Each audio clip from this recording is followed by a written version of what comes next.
2부 하겠습니다. 그저께 청와대가 주도한 패스트트랙 선거법과 사법개혁을 바꾸는 문제가 어제 하루 종일 정치판을 뒤흔들었습니다. 자, 바른미래당은 어제 의총을 열고 이 부분에 대해서 12대 11 한 표 차로 통과를 시켰습니다. 그리고 한국당은 어제 청와대 앞에 몰려가서 분수대 앞에 갔습니다. 패스트트랙 저지 및 의회 민주주의 말살 규탄 기자회견을 열었고, 그리고 끝난 이후에는 국회 로텐드홀 중앙광장에서 밤샘 철야 농성을 했습니다. 요즘 한국당 의원들 안 하던 짓 한다고 큰 고생을 하고 있습니다. 그런데 무엇 때문에 지금 청와대는 이 패스트트랙 문제를 밀어붙였을까요? 이게 단지 선거법을 유리하게 하려고 한 것일까요? 민주당 입장으로 보면 이 패스트트랙이 꼭 민주당한테 유리한 것도 아닙니다. 3당, 4당, 5당 같은 군소 정당들이 유리할 수 있는 문제고요. 1, 2당은 이 지금 호남 그리고 영남을 주로 점거하고 있는데, 이 호남, 영남에서 의석수가 상당히 줄어들고, 그래서 비례대표로 갑니다. 지역구 의석이 28석이나 줄어들어야 되는데, 그러면 영호남에서 상당한 숫자가 줄어들 수가 있지요. 지금 충청도 민주당 의원들이 상당히 많은데 충청에서도 줄어들 수도 있습니다. 그럼에도 불구하고 왜 이들은 뜬금없이 이 패스트트랙을 밀어붙였을까요? 그래서 이게 단순히 민주당이 유리하고자 해서 한 수준을 넘어서는 뭔가 있다는 겁니다. 그러면 그 뭔가가 도대체 무엇이냐? 오늘 그걸 한번 의논해 보겠습니다. 자, 첫 번째로는요, 민주당이 청와대가 이번에 이 패스트트랙을 밀어붙인 부분, 저는 청와대에 문재인이 이걸 갖다 밀어붙였다고 봅니다. 그럼 문재인은 무슨 생각에서 어떤 걸 기대하고 밀어붙였을까? 첫 번째로는 범여권을 빨리 재편해야 되겠다, 이 생각을 하고 있을 거라 봅니다. 왜냐하면 지금 범여권표가 상당히 나눠져 있죠. 평화당에도 있고, 그 다음에 바른미래당에도 있고, 그리고 정의당에도 있습니다. 그래서 범좌파, 우리가 흔히 좌파라고 부르는 범좌파 진영과 호남표가 여기저기 흩어져 있어요. 문재인으로서는 이렇게 여기저기 흩어져 있는 범좌파 진영의 표들을 총선을 앞두고 한국당과 1대1 구도를 만들어야 된다. 오히려 보수 야권을 분열시킨 채 유지시키고 자신들 범여권은 하나로 만들어 가야 된다. 그런데 지금처럼 평화당이 있고 바미당이 있고 정의당이 있고, 그래서 이것이 자꾸 그냥 이 상태로 총선 직전까지 굴러가게 되면 한마디로 총선을 범여권 통합을 한 채 치르지 못하고, 또 호남에서 지금 별도의 호남 자민영 같은 평화당과 바른미래당의 호남 출신 의원들, 동교동 의원들이 뭉쳐서 또 호남 정당을 만들어 가지고 문재인 임기 4년 차에 지금 대응을 하게 되면 그것도 좀 문제라고 여길 겁니다. 그러니까 이들은 문재인 임기 4년 차에 치러지는 선거에서 호남이 반문재인 정서를 띠면서 별도로 지역 정당을 지지해버리면 2016년처럼요, 실제로 문 정권이 내년 총선에서 이기지 못할 수도 있다고 볼 겁니다. 또 범좌파 진영의 표가 여기저기 나누어지면, 정의당과 민주당으로 나누어지면 이것 또한 문제가 커질 거라고 보고 있습니다. 실제로 정의당이 지난번 총선 때도 보면 비례대표가 4개고 지역은 2개밖에 없지 않았습니까? 노회찬, 심상정요. 그러니까 민주당 입장에서는 앞으로 정의당과의 관계에서 한마디로 연합 공천을 하자. 당 대 당 통합은 어렵겠지만은 정의당이 뭐 진보 정당인지 모르겠지만은 어쨌든 그런 이념 정당을 표방하고 있는 속에서 대중 정당인 민주당이 이 이념 정당과 합당을 하는 것은 불가능할 겁니다. 그러면 지역구가 한 2명 정도라면 그 2개 정도의 지역은 정의당에 넘겨주고 나머지 지역은 민주당이 이렇게 나서고 주로, 그리고 정의당 후보는 그냥 극소수만 무의미하게 존재감을 입증하기 위해서 뛰고, 정의당은 차라리 지역구 대신에 이 비례대표 득표를 갖다가 목적으로 뛰는 정당을 만드는데, 지금 이번에 비례대표를 28석이나 늘린 연동형 비례대표 제도가 먹혀들 수 있다고 봅니다. 예를 들어서 정의당이 한 6%, 7%, 뭐 8%를 득표했다. 그러면 정의당이 비례대표에서 한 8%를 갖고 간다. 이렇게 봤을 때 정의당 입장에서는 현재보다는 비례대표 득표가 훨씬 유리해지는 부분이 생기겠죠. 그것도 권역별 비례대표라고 하면 더 유리해질 수도 있습니다. 정의당이 전국적으로 골고루 득표하기보다는 몇 개 권역에 집중돼 있지 않습니까? 수도권이나 무슨 마산, 창원, 울산 이런 쪽에. 그래서 정의당 거기에 집중해서 또 비례대표를 좀 더 차지할 수 있을 거라 이렇게 보이기도 합니다. 그래서 이런 부분들을 감안해서 지금 문재인은 이 카드를 던졌다. 그래서 그러면 평화당과 바른미래당의 호남 의원들은 어떻게 되는가? 일단 지금 바른미래당은 어제를 계기로 급속하게 깨지게 돼버렸습니다. 안철수계와 유승민계가 반대를 던졌어요. 11표가 나왔죠. 그러면 안철수, 유승민계는 패스트트랙을 찬성하는 바른미래당 지도부와 결별할 수밖에 없다고 봅니다. 그래서 두 세력이 연합해서 결별하든 아니면 각자 결별하든 어쨌든 결별은 시간 문제다.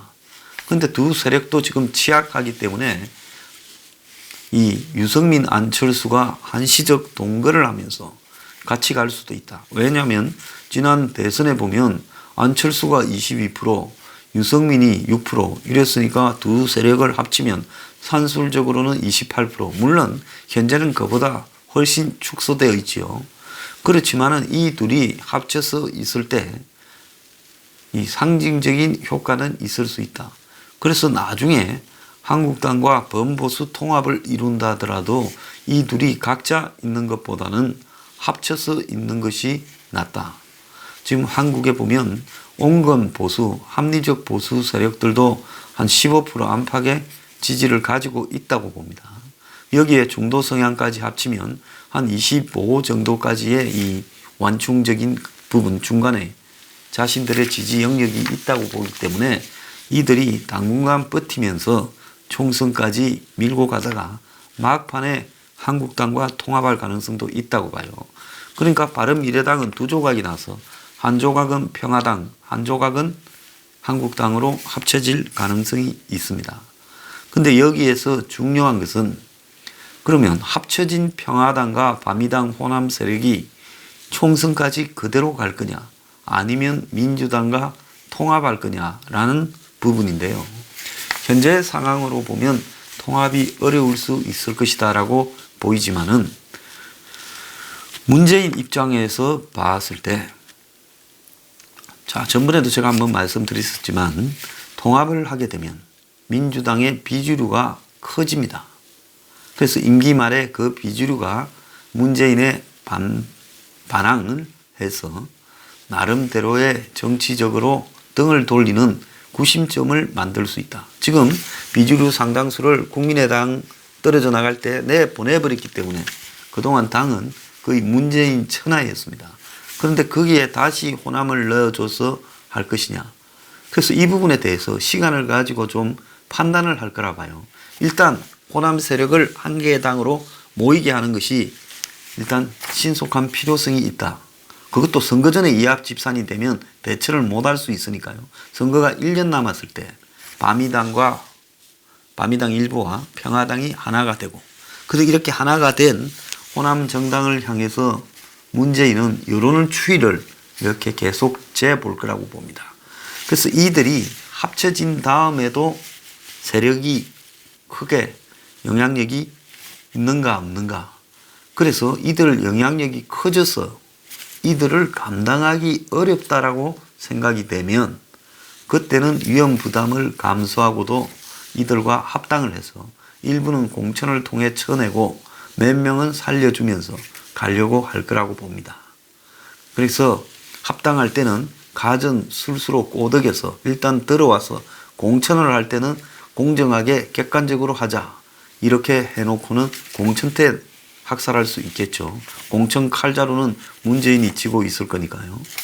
그러면 두 번째 시나리오는 그게 아니라 이들이 지지율이 합쳐진 정당도 정당의 지지율이 뭐 한 10%, 뭐 12%, 뭐 7% 이렇게 왔다 갔다 하면 문재인 입장에서는 어차피 호남에서는 한국당과 보수 세력과 겨루는 게 아니라 문재인 정당과 호남 정당이 겨루는 거니까, 그러니까 약해져서 한 너댓 개 나간다고 하면 차라리 너댓 명 당선되라고 문재인은 경쟁을 해서 이렇게 말살시키는 방법을 택할 거라고 봅니다.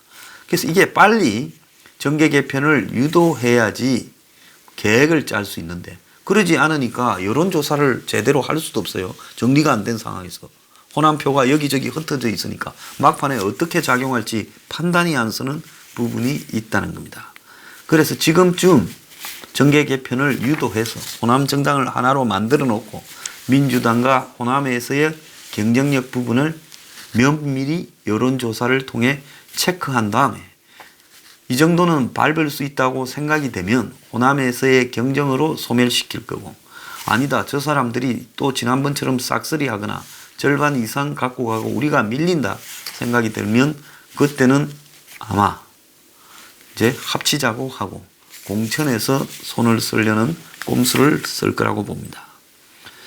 자, 그 다음에 두 번째로는요, 한국당의 무기력을 심화시키는 부분입니다. 최대한 한국당에게 충격적일 수 있는 가장 자존심이 상하는 사안들을 밀어붙여서 그냥 밀어버립니다. 그러면 한국당 입장에서 요래도 참고 저래도 참다가 나중에 이제 도저히 못 참을 상황에서 이들이 어떤 선택을 하는가, 그걸 문재인이 좀 지켜보고 있을 거라고 봅니다. 그래서 한국당이 지금 어제 정도로 뭐 청와대 분수대 앞에 가서 떠들고 그런 거는 문재인이 가소롭다고 웃을 거라 봅니다. 그래서 철야 농성을 한다고 국회 로텐더홀에서 밤을 새웠어요. 자, 며칠 밤을 세운다고 합니다. 25일, 내일까지 밤을 세운다고 하는데요.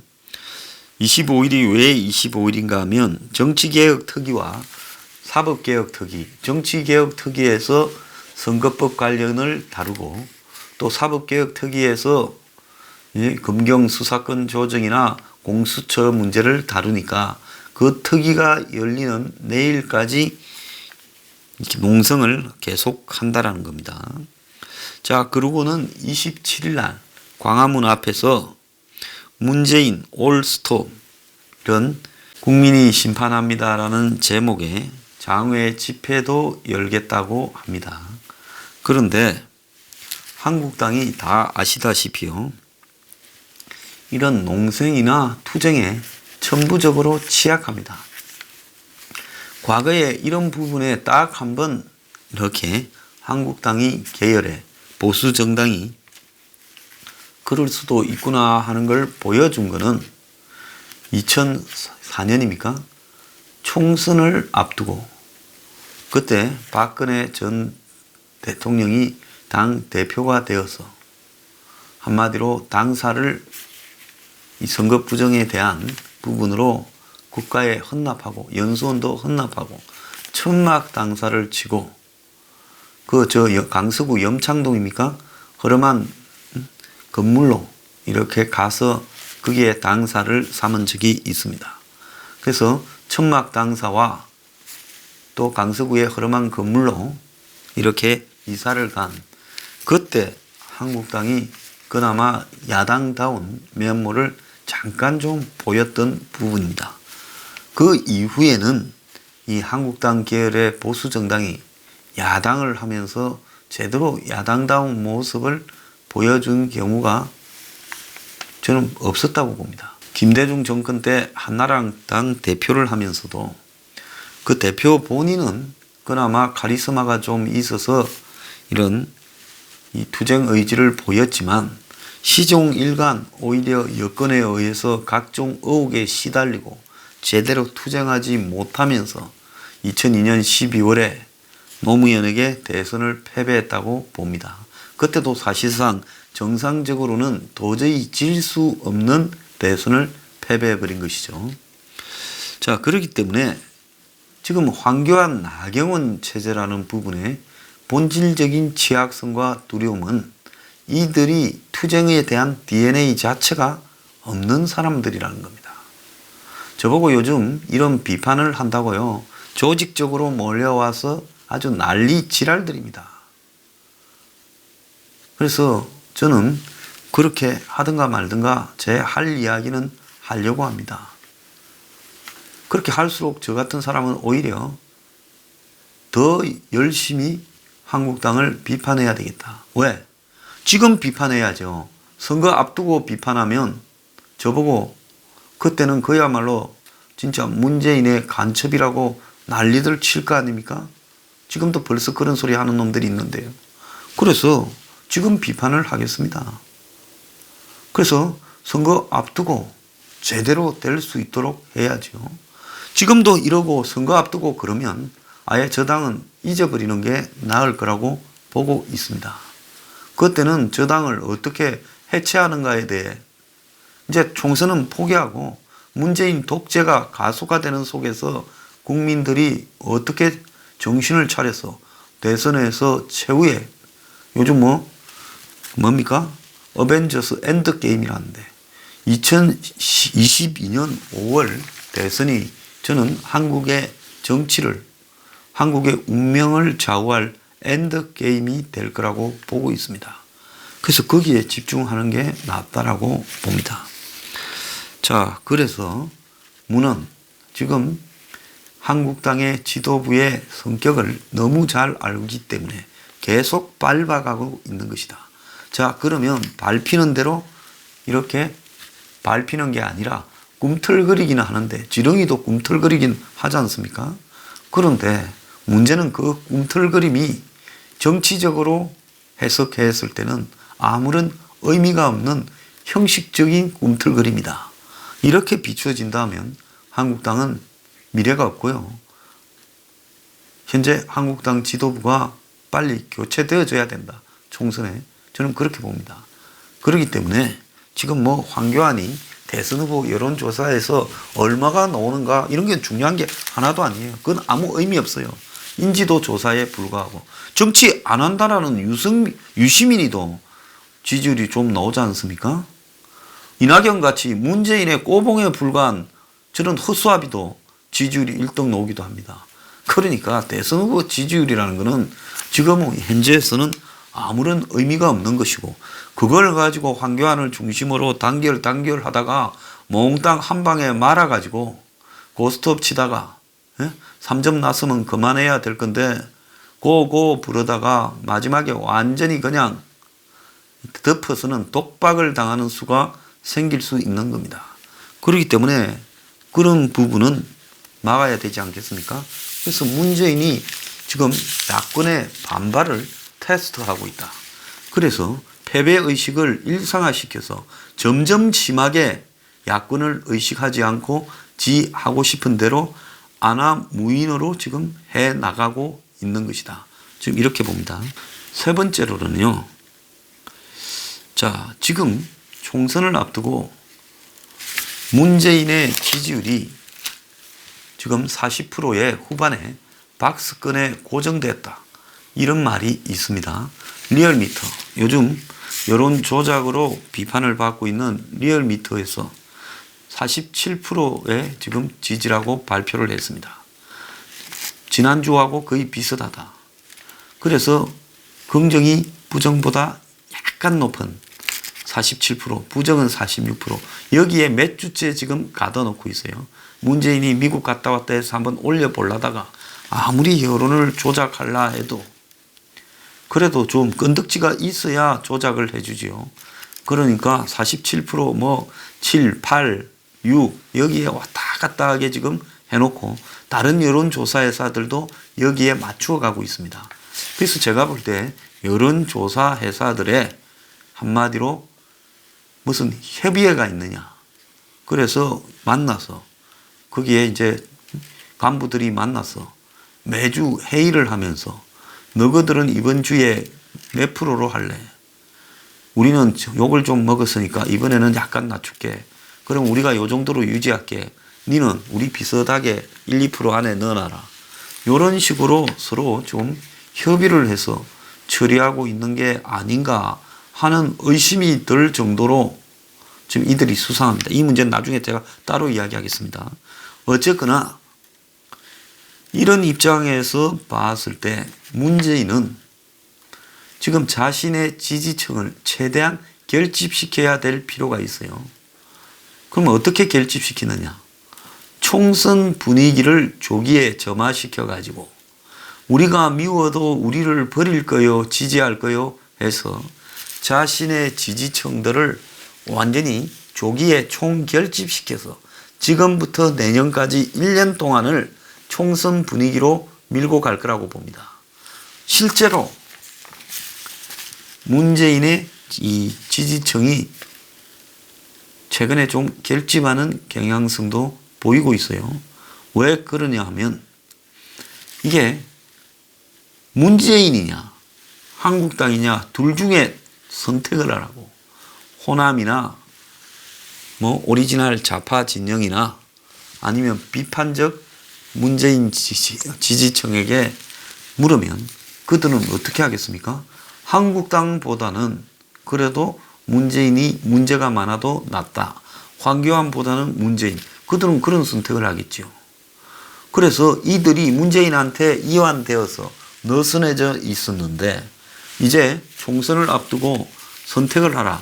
이런 분위기를 조기에 직결시켜서 그래서 문재인 지지층이 결집된 모양으로 만들어 놓고는 문재인 지지율이 떨어지지 않는다. 조작을 하더라도 기본은 나와야 조작이 되지 기본이 안 나오는데 조작은 불가능하다고 봅니다. 그래서 무너지는 정권들이 30, 40%는 가다가 어느 날 갑자기 박근혜 전 대통령 같은 경우에 뭡니까? 촛불 시위. 그 다음에 노무현 같은 경우에 마지막에 이제 열린우리당의 해체. 이런 것들이 벌어지면 그때는 지지율이 어떻게 돼요? 5% 막 이렇게 돼버리죠. 그렇기 때문에 항상 지지율 조작은 그래도 기본적인 지지율 한 25% 안팎은 확보하고 조작이 가능하지. 이제 그것도 안 되는 상황이면 여론조사 회사들이 이제 포기하고 실제 지지율로 이야기를 해버리는 겁니다. 자, 그래서 문재인은 지금 이 세 가지를 노리고 있다. 내년 총선을 대비해서 여권을 재편해서 지금 호남 정당을 하나로 만들어 놓고 그것과 경쟁을 해서 이렇게 갈 것이냐. 경쟁을 통해 이기는 쪽을 선택할 것이냐. 아니면 좀 통합을 해서 결국은 안에서 잡아먹는 길을 택할 것이냐. 이런 부분들을 빨리 판단할 필요가 있다. 그리고 두 번째는 한국당을 무시하고 계속 밀고 감으로써 한국당의 지금 무기력을 거의 패배 의식을 심화시켜서 오히려 보수 지지층이 한국당에 분노하게 만들면서 등을 돌리거나 지금 보수 야당이 더 분열되도록 만들려고 한다. 세 번째로는 총선에 있어서 지금 지지층을 결집시켜가지고 조기 총선 분위기를 이렇게 형성해서 문재인의 지지층이 하방 경직성을 갖도록 한다. 자, 자, 여기서 문재인의 지지층은 첫 번째는 호남, 두 번째는 이 20, 30대 여성이 중요한 지지층이죠. 세 번째는 오리지널 좌파진이요. 이런 부분들이 그래도 문재인이 차악이다. 이런 식으로 해서 문 지지층이 최소한 20%, 뭐 25%라도 떠받치게 만들어서 거기에 조작이 가능해지면 40% 후반 이런 식으로 묶어 놓으란다. 그래서 최근에 문재인이 지지율이 고착되었다라는 것은 실제로 문재인이 그보다 훨씬 낮지만은 20%가 좀 넘는 자신의 지지층을 공고하게 규합시켜 놓았다. 그래서 이 세 가지 방법을 통해서 문재인이 내년 총선에 승부수를 던지기 위한 사전 정리를 완벽히 하려고 한다. 그것이 이번에 패스트트랙 통과다. 그러면 한국당이 어떻게 투쟁해야 되는가를 답이 나오지 않겠습니까? 그래서 한국당이 일상적인 농성인이 시위로 이걸 돌파할 수 있을지 저는 심히 우려됩니다.